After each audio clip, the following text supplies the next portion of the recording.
Entonces, en el coagulograma vamos a tener los siguientes parámetros: el tiempo de coagulación, el tiempo de sangría, el tiempo de protrombina más el INR, el tiempo de tromboplastina parcial activada y la concentración de fibrinógeno en sangre.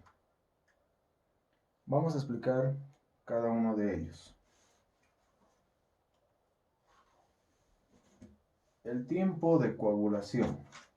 Es importante saber no solo el valor, sino qué etapa del proceso de hemostasia está midiendo. El tiempo de coagulación mide principalmente la vía intrínseca.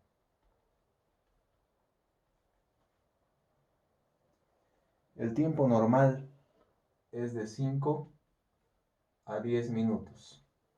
Se considera patológico cuando es mayor a 12 minutos.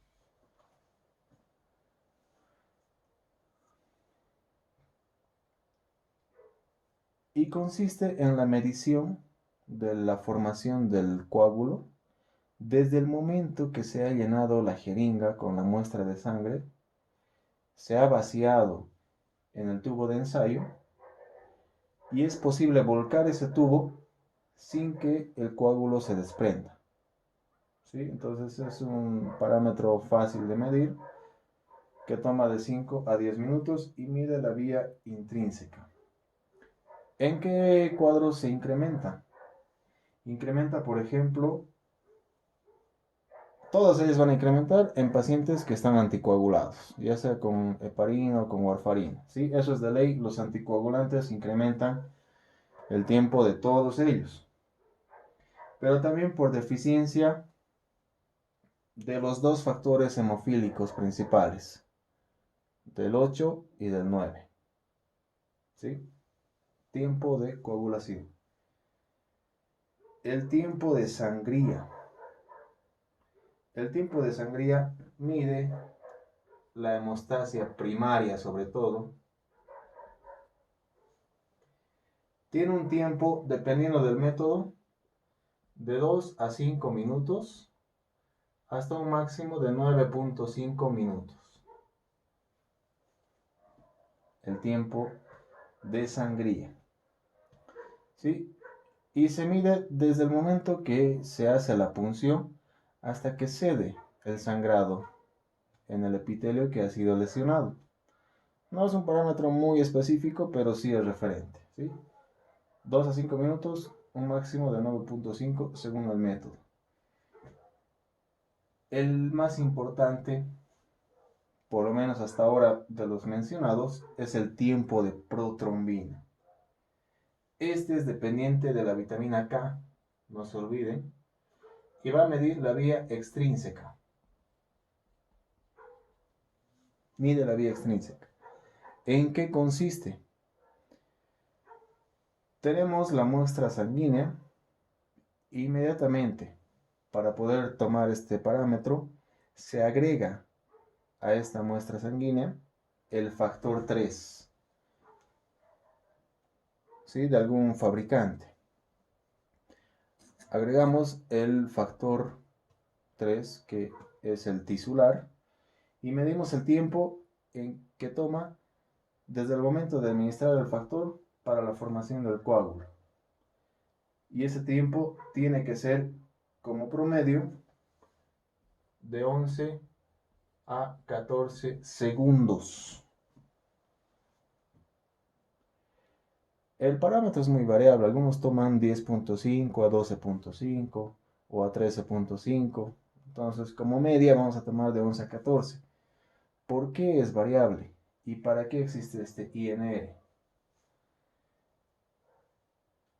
El INR viene de la sigla en inglés, ¿no? International Normalized Ratio, que significa que en base al fabricante del reactivo del factor 3 que se utiliza, tiene que haber un parámetro que regule este tiempo de protrombina. Por eso siempre van de la mano.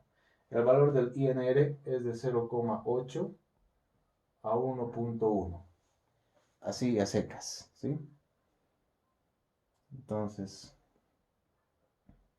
importantísimo, tiempo de protrombina siempre se pide antes de cualquier proceso o más bien procedimiento quirúrgico, incluso cirugías menores o invasivas, para hacer una endoscopía, una colonoscopía, una toma de biopsia o una punción, por ejemplo, una toracocentesis o una paracentesis, tiene que tomarse siempre el tiempo de protrombina. Se agrega a la muestra sanguínea el factor 3 de algún fabricante y el tiempo que me va a coagular tiene que ser de 11 a 14 segundos. No menos importante, pero en este caso, para la vía intrínseca,